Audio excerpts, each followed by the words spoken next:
దిశో న జానే న లభే చ శర్మ సీదామ్యహో దేవవర ప్రసీద భక్తానుకంపిన్ పరమార్థరూపా ప్రసీద విష్ణు భగవన్ ప్రసీద.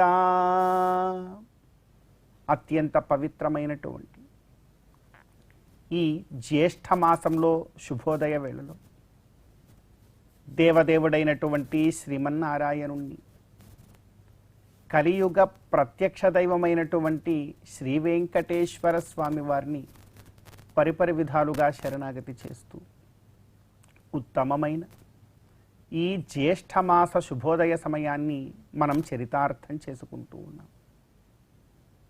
ఈ జ్యేష్ఠమాసంలో మనందరి యొక్క ప్రధానమైనటువంటి కర్తవ్యం గోవిందుడి యొక్క ఆరాధన.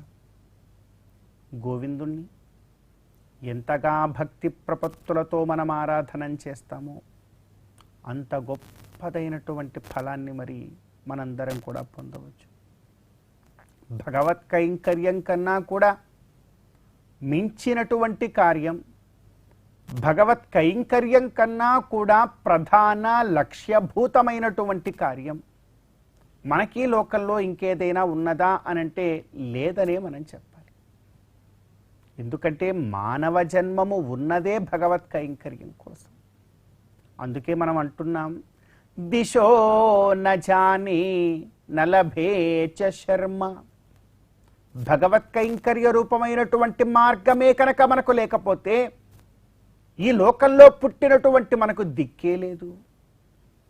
ఒకవేళ భగవత్ కైంకర్యమే లేకపోతే మనకొక పేరే లేదు. దిశో న జానే, నాకే దిక్కు తోచకుండా పోయేది. నలభే చ శర్మ, నాకు ఏ పేరు లేకుండా పోయేది. అందుకే భగవత్ కైంకర్యము మనకు ఉండాలి, ఉంటేనే మనకన్నీ ఉంటాయి, లేకపోతే ఏదీ లేనట్లే. దిశో న జానే న లభే చ శర్మ సీదామ్యహో దేవవర ప్రసీద.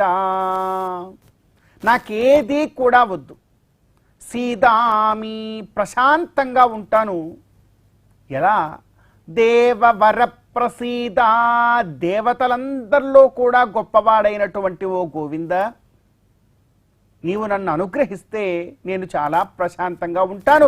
నీవు అనుగ్రహిస్తూ ఉంటే నాకు ఏ దిక్కు అవసరం లేదు. నాకు పేరున్నా ఒకటే, లేకపోయినా ఒకటే, చాలా ప్రశాంతంగా ఉంటాను.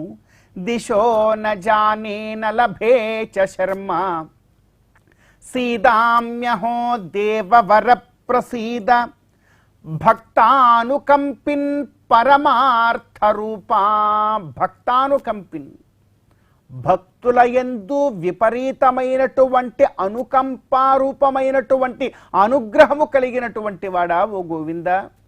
భక్తుల యందు అనుగ్రహం ఉంది కనుకనే నీవు ఇలా ఈ లోకానికి వచ్చి ఉన్నావు అర్చావతార రూపంలో.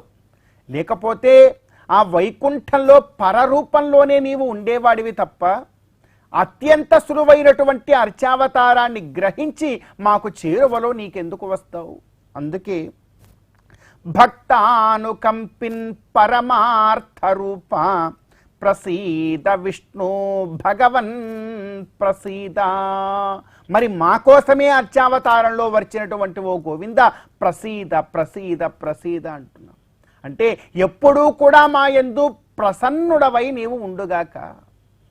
అందుకని నిరంతరము కూడా మా యందు ప్రసన్నుడవై ఉంటూ ఈ అర్చావతారము యొక్క వైభవాన్ని తెలుసుకోగలిగేటువంటి ఒకానొక స్థితిని, భక్తిని కూడా మాకు కలిగించి మమ్మల్ని చక్కగా పాలించవయ్యా అని చెప్పి మనందరం కూడా కోరుకుంటూ ఈ జ్యేష్ఠమాస శుభోదయ సమయాన్ని మనం చరితార్థం చేసుకుందాం.